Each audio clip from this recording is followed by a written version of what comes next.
Okay, good morning. Hope you all had a good spring break. I'm sorry it's over, but here we are. So today we're going to talk about mitosis and cell division. First of two lectures on mitosis.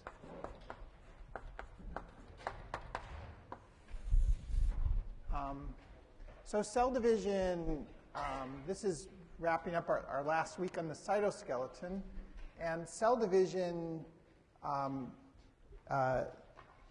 depends on two different cytoskeletal machines. The mitotic apparatus, which is responsible for mitosis, chromosome separation, and the contractile ring, which is an actin myosin structure that's responsible for cytokinesis, for the division of a cell in half into two daughter cells.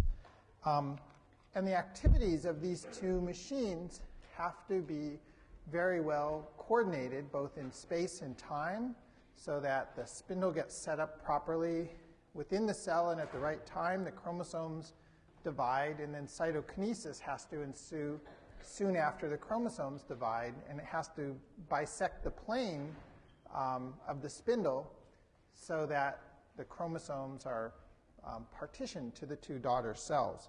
So there has to be a fair amount of coordination in the assembly and function of these two machines. And so today we're going to begin talking about cell division. Our emphasis is going to be on mitosis. Mitosis is something that occupies a very small portion of the cell cycle, but it's critical, okay? Because errors in mitosis have devastating consequences.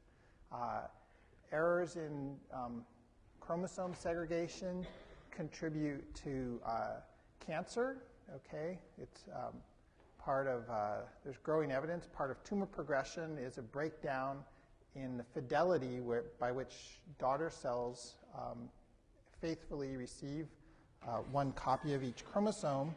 And also, errors in the function of the mitotic spindle lead to birth defects, okay? So it's really important that this function, the segregation of chromosomes, occurs very accurately.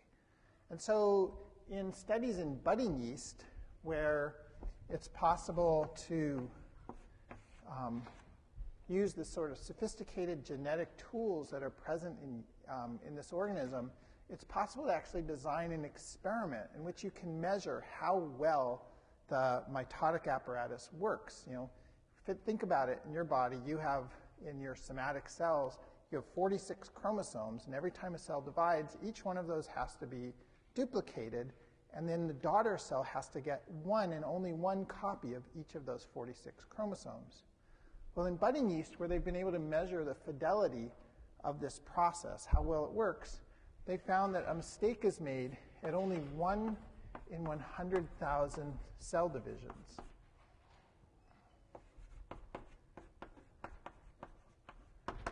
Okay, that's the error rate. In other words, in 1 in 100,000 cell divisions, one of the daughter cells gets too many or too few chromosomes. Okay, a mistake is made. So this is the most accurate biological machine and process that's known.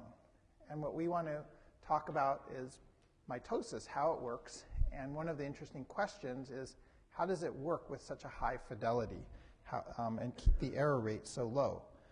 One of the keys to understanding fidelity comes from one of the topics we've been discussing, which are the microtubules. So the microtubules are the major structural element of the mitotic spindle. And as we'll see, their intrinsic dynamic properties and the properties of the motor proteins that associate with the microtubules are key to understanding how the mitotic spindle, how it assembles. Okay, these are the things we want to understand. How does the spindle assemble? How does it capture chromosomes?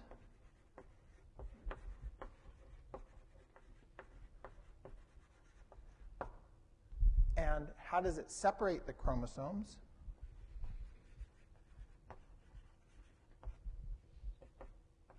And then we want to understand the fidelity. How does it work so well?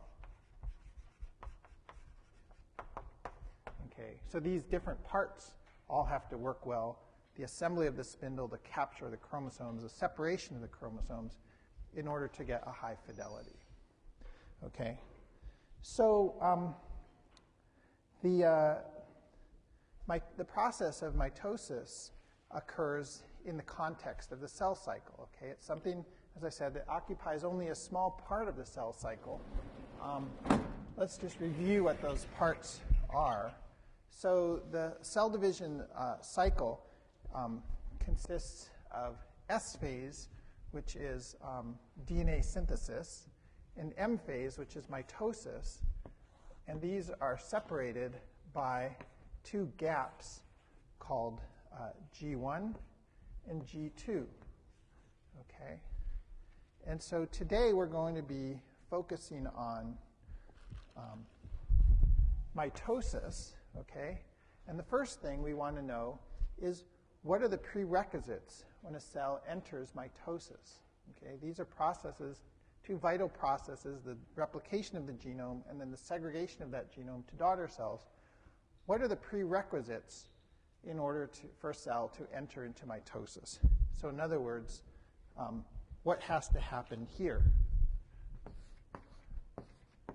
Okay, so let's talk about the prerequisites for mitosis.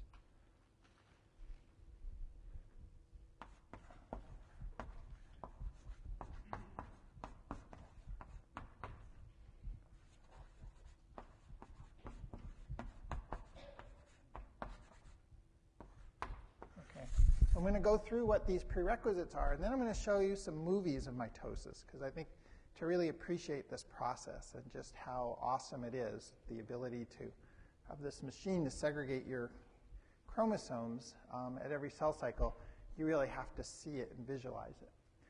And then we'll go back to talking a little bit more about what it is that we've seen in those movies.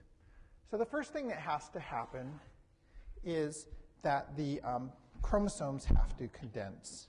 Okay, we've already mentioned that.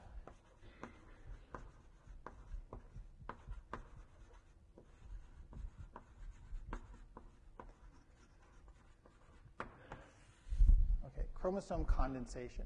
What we didn't talk about is what proteins mediate condensation, and the proteins that mediate condensation are called condensins. And these are heterodimeric proteins.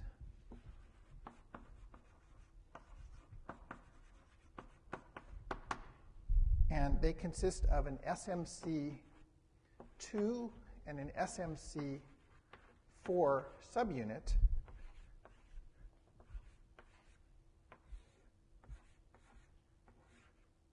Okay, that make this heterodimer. So each half of this molecule is one of these proteins. So this is SMC2 and this is SMC4. And they're related proteins, have similar structure, and they can have a coiled coil domain in this stalk part.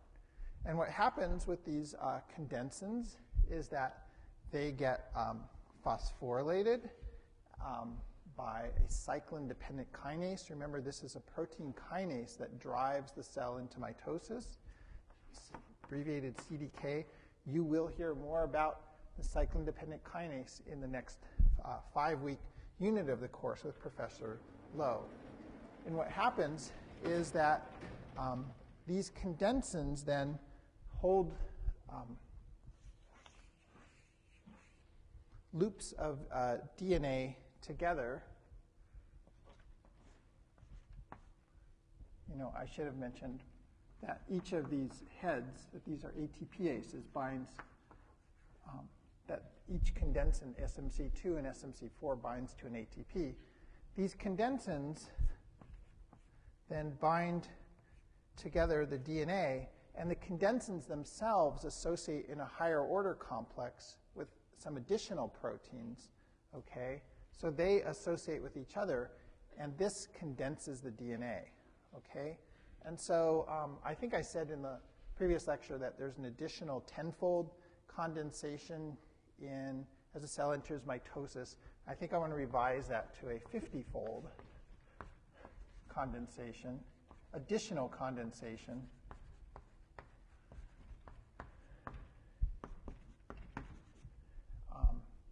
So that's added on to the condensation we talked about previously. As a cell enters into mitosis, the DNA condenses an additional 50-fold through these condensin proteins. Now, an interesting aside is that as our DNA replicates in S phase, the sister chromatids, the two copies of each chromosome, are held together, and they're held together by molecules called cohesins. Okay. And what's interesting is the cohesins are related proteins to the condensins. They have the same structure, and what they are doing, rather than condensing the DNA, if these are sister chromatids,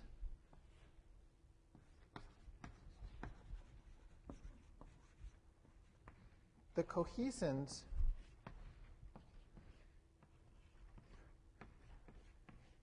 are holding the sister chromatids together.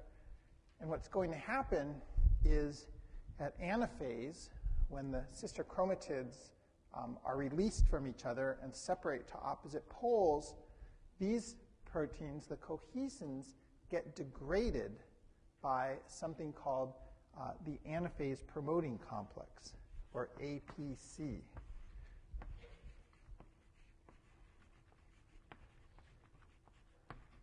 So the cohesins are degraded at anaphase. That is a key event in triggering anaphase. Okay? So the next thing that has to happen is that the centrosome has to duplicate. I shouldn't say the next thing. These things are all happening together.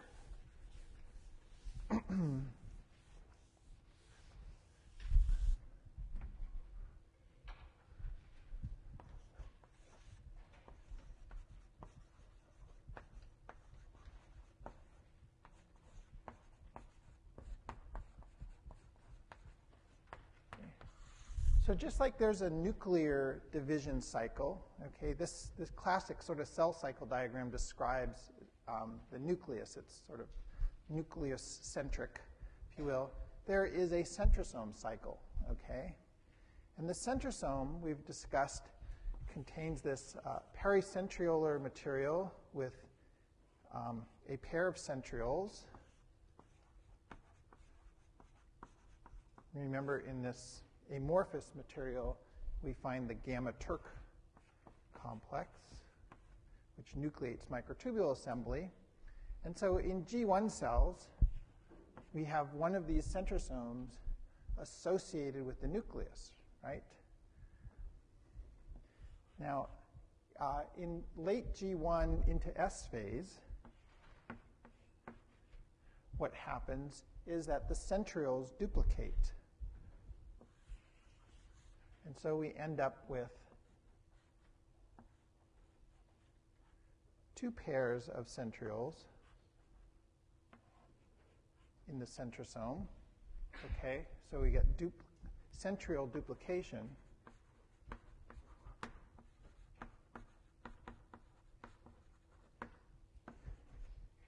And then as the cell progresses into mitosis, the centrosome actually gets divided in two, so that now we have two of these centrosomes, okay, and each of them is nucleating a half spindle, okay? So it's really important. This centrosome cycle is just as important as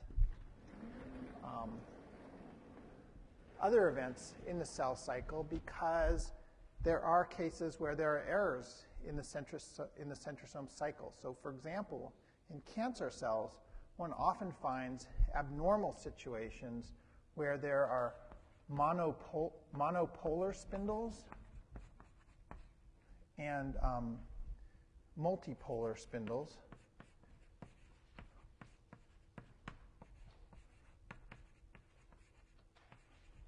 And so you end up with a situation with a monopolar spindle where you have just one pole with the chromosomes attached to it. And in a multipolar spindle, you might have a spindle that has, say, 3 poles with the chromosomes somehow attached to these 3 poles. And you can see that in either situation, trying to resolve a structure like that is not going to be pretty in terms of neatly segregating the chromosomes to 2 daughter cells. Okay? And this can lead to massive errors, non-disjunction, it's called, in chromosome segregation. Okay? And so in the normal situation, each daughter cell will get 1 centrosome, okay? And then the cycle will repeat. In these abnormal situations, this centrosome cycle is going to be messed up. The chromosomes are going to be messed up. It's a mess. Okay, so the last 2 things that have to happen are that what we've already discussed is the nuclear envelope breaks down.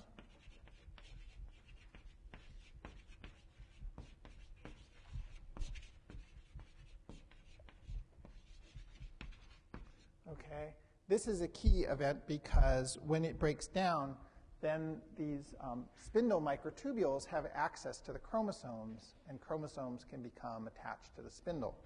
And then the final prerequisite is that the microtubules become more dynamic.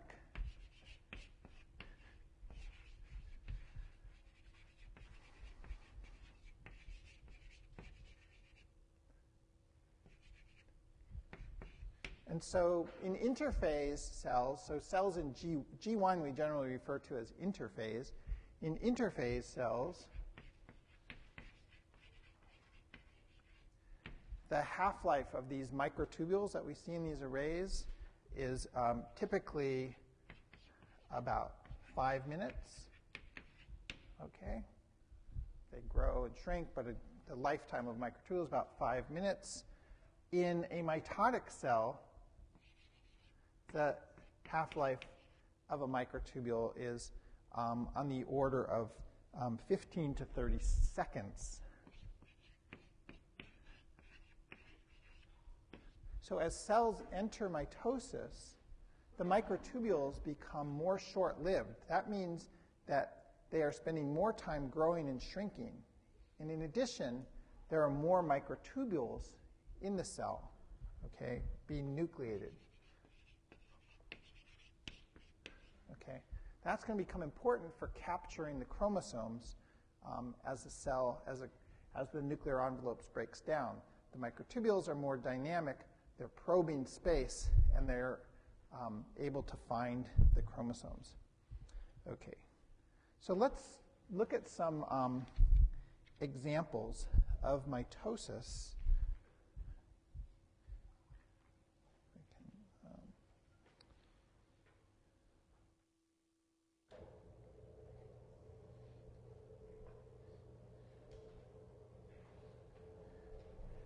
So the first thing that I'm going to show you is a chromosome. Okay, and this is one of these molecular graphics videos taken from a real image of DNA, and you'll see the DNA start to jiggle. That's what they put into these videos is they simulate water molecules, moving around and bombarding the object, and you see the thermal fluctuations of the object. And what we're going to see, this is naked DNA with its bases in here and its phosphate, very acidic backbone. And we're going to see how it gets packaged by these very basic histones. I start this movie. Okay, so here's the DNA jiggling around, and you get a feeling for the magnification. And then you'll see the histone cores, which contain these 8 histone proteins, will land on the DNA and associate. And these histones then cause the DNA to coil around it into these nucleosome particles. And remember, these nucleosomes then associate with each other. Okay, so this is the protein core. They associate with each other, and 6 of these will associate to make sort of one round around this strand of a chromatin fiber that's forming here. So these are the 30 nanometer chromatin fibers, okay, that are made when the histones package with each other, and then these fold into higher order structures. So now let's look at the process of mitosis. And one of the interesting things about mitosis is that you can look at mitosis in really, really different cells. Like we're going to look at a plant and then an animal cell. And the process is essentially the same, even though these organisms are separated by hundreds of millions of years. And a lot of the individual proteins are not so highly conserved. But the process is really highly conserved itself. What we say in biology that it's a very robust process. And we'll talk about some of the features of the spindle that cause it to be so robust. So this is going to be mitosis in a plant cell. Oops, I skipped the slide. Okay, so here the individual chromosomes are condensing. You can see it looks like a brain at that point in prophase, and the nuclear envelope's now broken down, so the chromosomes are starting to mix with the cytoplasm. Each of these fat sort of worms is a pair of sister chromatids, and you can start to see the pair that they are actually pairs, and what's happening is they're lining up the metaphase plate. And look at that sharp transition into anaphase, and now one copy of each chromosome goes to each pole, and this, in plant cells, they grow a plate that separates the 2 daughter cells called a phragmoplast. Okay, they don't have the contractile ring, but the chromosomes condensed, they lined up on a metaphase plate, and then they separated so that one copy of each chromosome faithfully went to each daughter. And look what happened now when they've reached the daughter cells. The chromosomes have decondensed. Okay? Let's look at this process now in an animal cell. Here the chromosomes have already started to condense. The nuclear envelope has already broken down. You can see the chromosomes are penetrating into the cytoplasm. So the chromosomes will line up and then get moved apart and decondensed, and then watch what happens. Cytokinesis, by a very different mechanism, happens right between them. Okay, a contractile ring pinched the cell in half. This is just another kind of view of mitosis in an animal cell using this DIC optics that gives these sort of very three-dimensional views, differential interference contrast microscopy. But again, you'll see that the chromosomes will line up with each other on a metaphase plate here. Here's the sister chromatids that you can actually tell they're pairs of each one of these is a pair. Here's the metaphase plate, and boom, the chromosomes get faithfully divided to the 2 daughter cells. So this is, I think, kind of a cool video, which is looking at a Drosophila embryo. Okay, so when an embryo forms from the fertilization, sperm with an egg, you get this giant cell. It's a single cell, the zygote that forms. And what has to happen in development is you have to divide that one giant cell into lots of little cells that developmental cues can work on to form those cells into an organism. And so what happens is there's a very rapid cell cycles, okay, which means that mitosis is happening very frequently. And in this Drosophila embryo, it's happening synchronously because early on the nuclei are all still in one cytoplasm. Later on, the nuclei become separated into separate cells. But watch what happens when I start this movie. The microtubules are in green and DNA is in blue. You watch the spindles all forming synchronously because they're in the same cytoplasm getting the same signals and dividing the DNA. As soon as they divide, the centrosome splits, makes a new spindle, and boom, undergoes another round of division. Okay. Here we're looking at just the microtubules. We've taken out the DNA stain. So you watch the spindle forms, divides. Now watch one of these. There, the centrosomes split, and now this daughter nucleus will again divide again, and so on and so forth. And this goes on and on to divide the cytoplasm up into make many, many cells. Okay. Here we're looking at just the DNA. The DNA condenses, and then, boom, it splits in two. It will condense again, and then it will divide this way, I believe. There, another spindle forms, and the DNA divides again.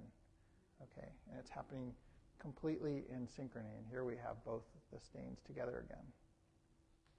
It's really remarkable, that this is happening so quickly through so many cycles without losing chromosomes.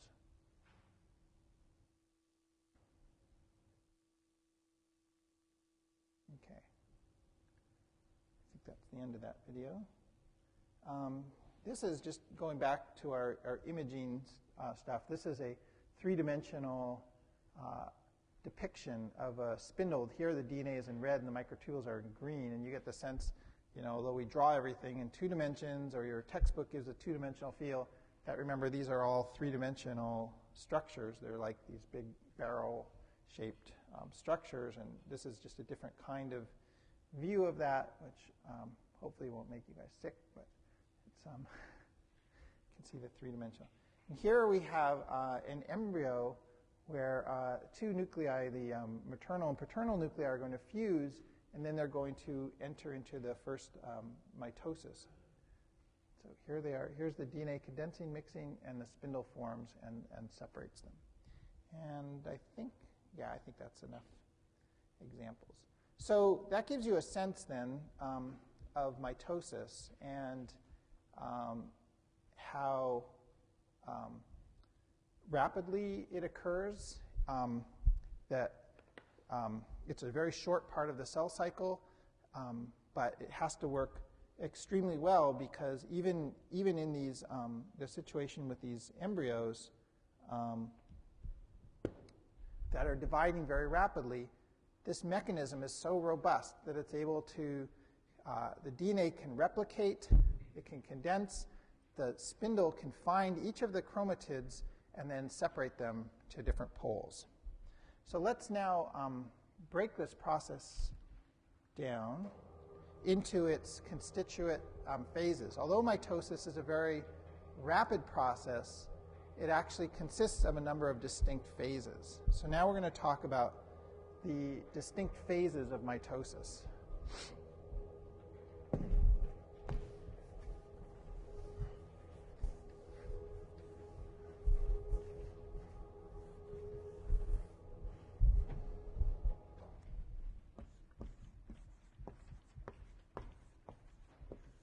Okay, so the phases of mitosis. So the first phase of mitosis is called prophase.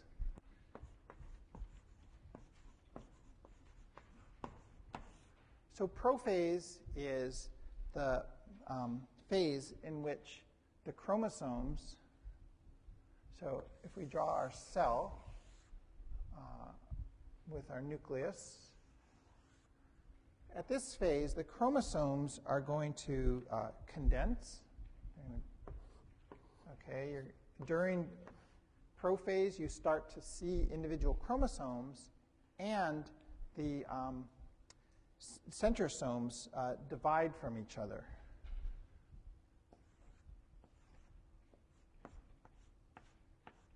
Okay. So at prophase, we get chromosome condensation,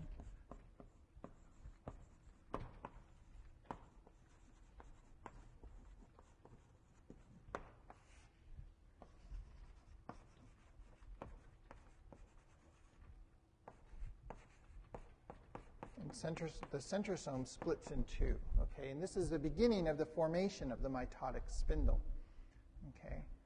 And what we'll come back to, we'll learn about, are the motor proteins that are responsible for this, because there are motor proteins that are these centrosomes, once they separate in two, they're motor proteins that then cause the microtubules to interdigitate with each other and then slide past each other.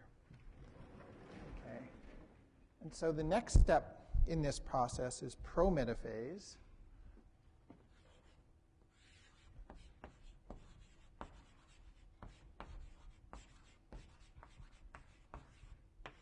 And two key events characterize prometaphase. One is the nuclear envelope breakdown.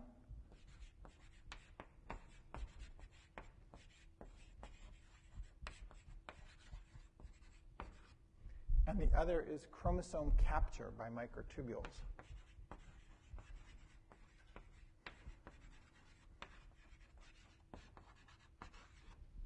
So here we have our cell, and the nuclear envelope has broken down. We now have a spindle.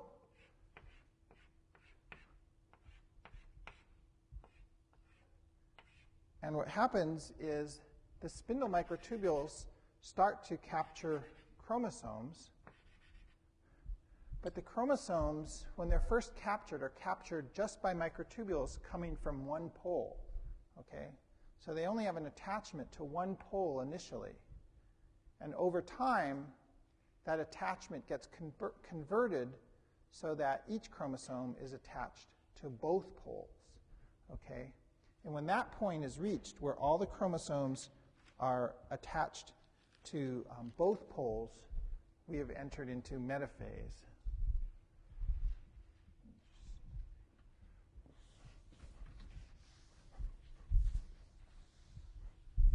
Let's see if I can plan this a little better.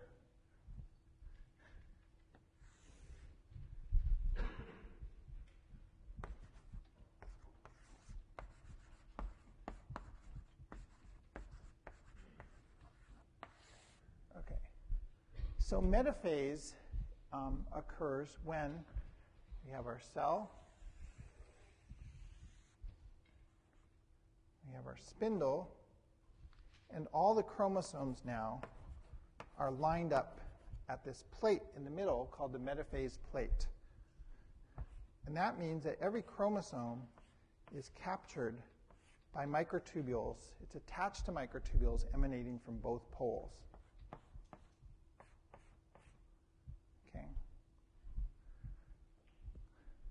Let me digress for a second and tell you that there are three populations of microtubules in the mitotic spindle. Okay?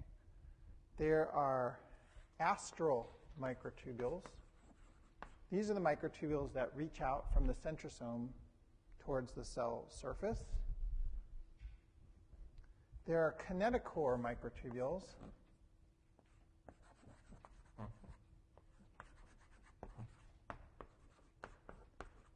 And these are microtubules that attach to the chromosomes via the kinetochore. And then there are microtubules that are not attached to the kinetochore, but they interdigitate with the microtubules coming from the opposite pole. And these are referred to as polar microtubules. And as we get more into the mechanics of how the spindle works, which we'll perhaps begin on today, but we'll continue on next time, we'll see that each of these three populations of microtubules is contributing to the function of the spindle. Okay, so now the chromosomes are in the middle of the spindle. This whole spindle is under tension, okay? The two halves of the spindle are pulling on the chromosomes. This is one pair of sister chromatids, okay, duplicated chromosome. Each chromatid has its own kinetochore, and one kinetochore is attached to one pole, and the other kinetochore is attached to one pole. And it's that way for every chromosome, okay? Every chromosome has been duplicated, and one of the two sister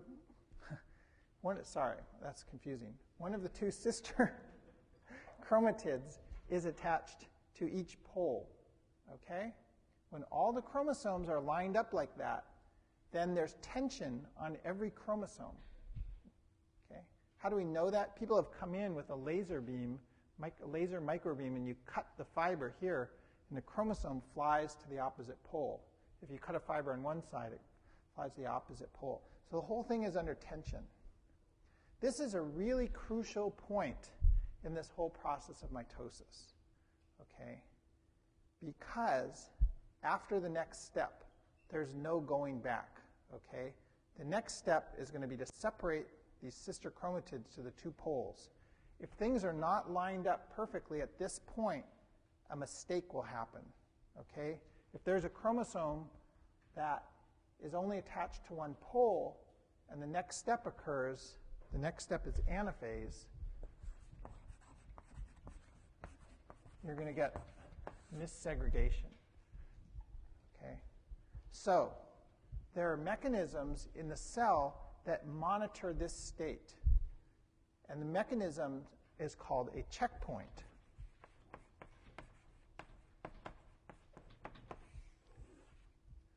The checkpoint monitors the spindle at this point, and if there's anything wrong with the spindle, that is, if there's a lack of tension or there's a kinetochore that isn't attached to a pole, a signal is generated, and that signal says, don't proceed with mitosis, okay? Only when everything is perfect is this signal released, and the cell can undergo a transition to the next phase, which is anaphase, okay?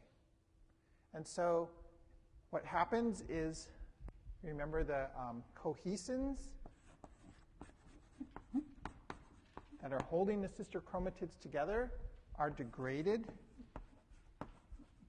through the action of this anaphase promoting complex, and the cell enters into anaphase.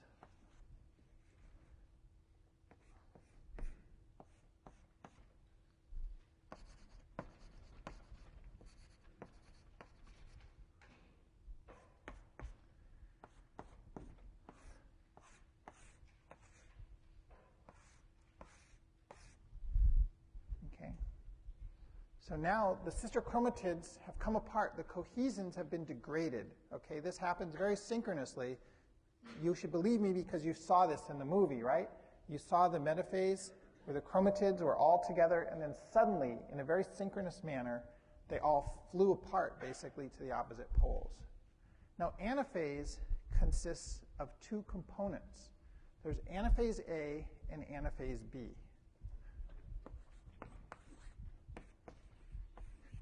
Anaphase A involves the shortening of the kinetochore fibers.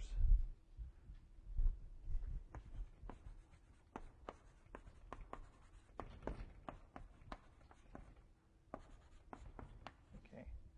So these are the kinetochore fibers, the kinetochore microtubules. These shorten and the chromosomes move to the poles. Okay. The distance between the chromosome and the pole actually gets less, gets reduced. That is anaphase A. Anaphase B is a lengthening of the mitotic spindle. So the two poles actually get further apart from each other.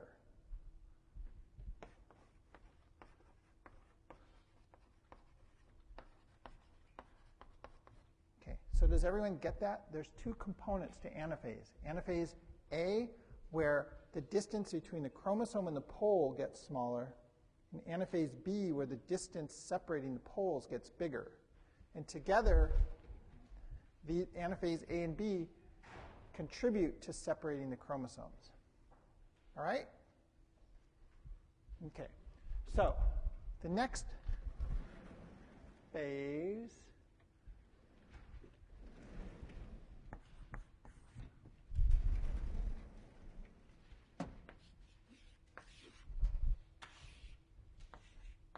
is telophase. Okay. And so telophase is the state when we now have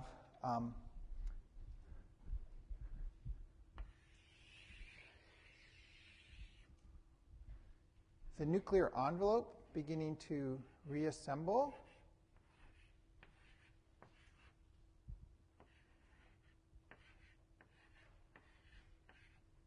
and the DNA is starting to decondense.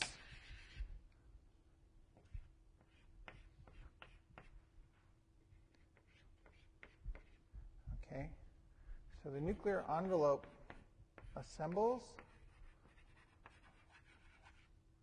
and the DNA decondenses. Okay. Also at this point, the microtubules become less dynamic.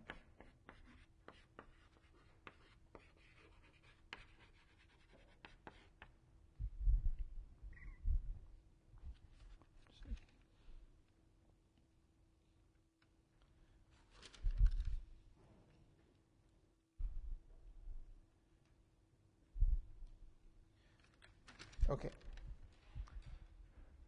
So this is telophase. And then the final step in this process is cytokinesis.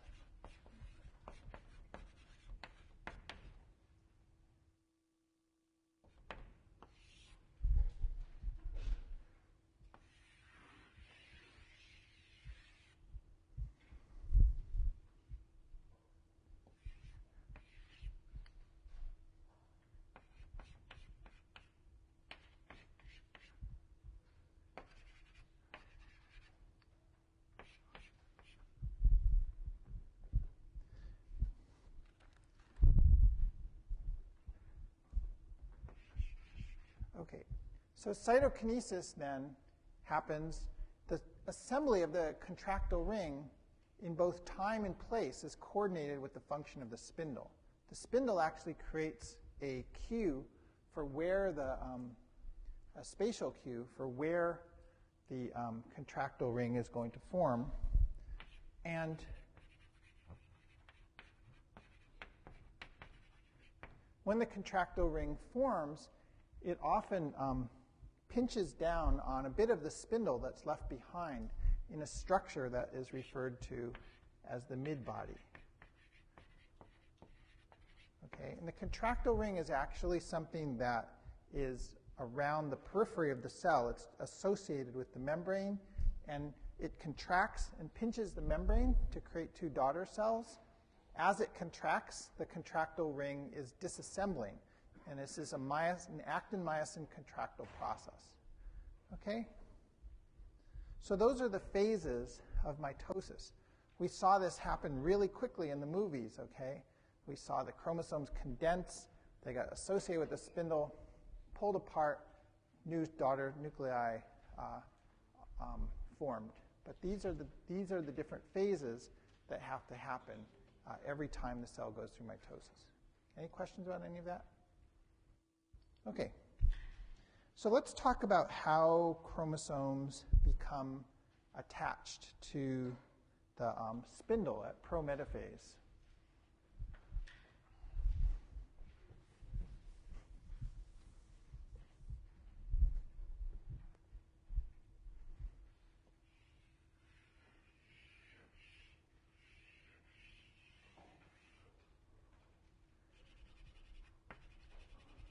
Okay, so here we have one of these condensed chromosomes consisting of the two sister chromatids, okay? And this proteinaceous body at this constriction, these sister chromatids, is the kinetochore. Well, the kinetochore is this very complex, massive protein structure, and in it are a number of proteins that mediate the attachment of the chromosome to the fibers and allow the chromosome to move on the fibers. And so included in the kinetochore are a plus-end kinesin, and this is called CEMP-B. There's a dynein, which is a minus-end microtubule motor, and then there is one of these kin-I kinesins, which are the depolymerases, like the protein MCAC or XKCM that I talked about.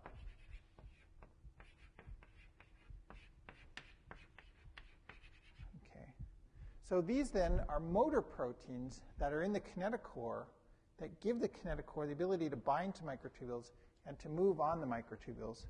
And in addition, there are other proteins that are not motors that also bind to microtubules. So there are other microtubule binding proteins.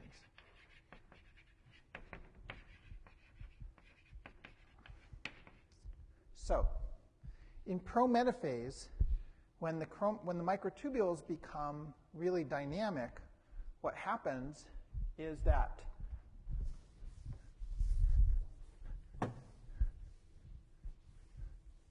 the chromosomes are all condensing. Okay, and you've got these two poles from which,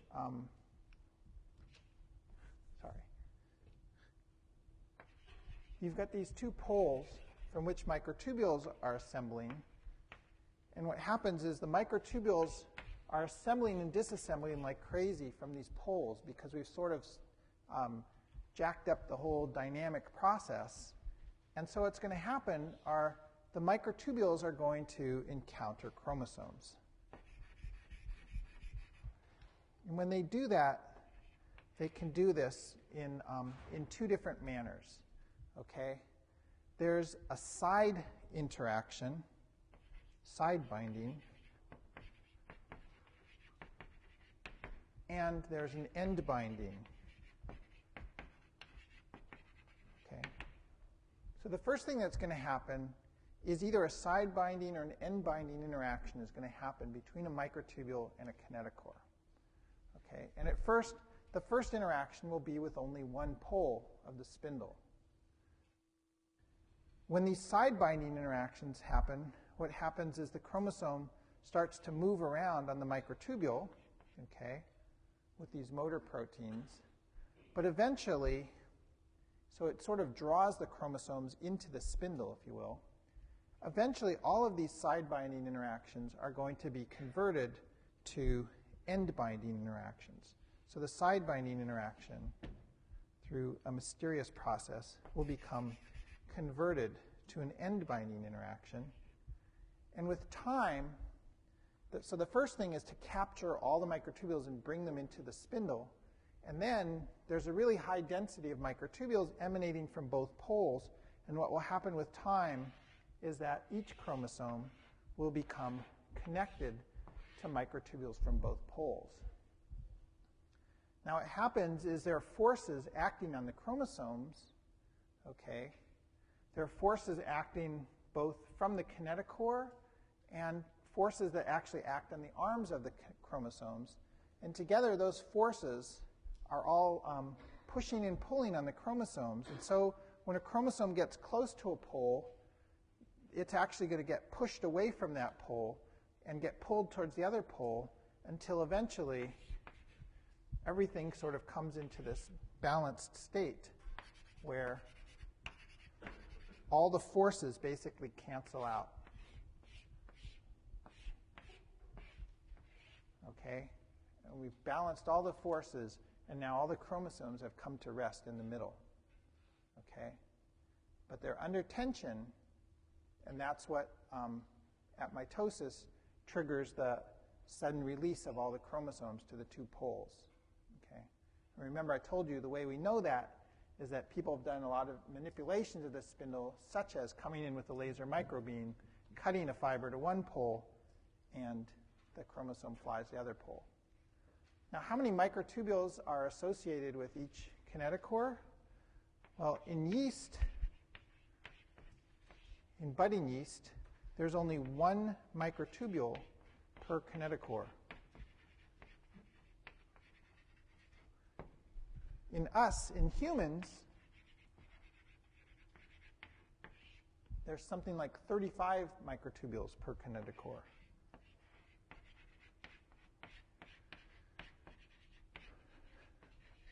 Okay. And so next time, one of the things that you guys might want to ponder is that when these chromosomes move to the pole in anaphase A, they're hanging on to the end of a microtubule while that end of the microtubule is disassembling. So you might want to think about that. How can you hang on to something when the thing you're hanging on to is disassembling? That's anaphase A. We'll talk about that, and we'll talk about how you actually build this spindle from 2 half spindles. Okay, that's it for today.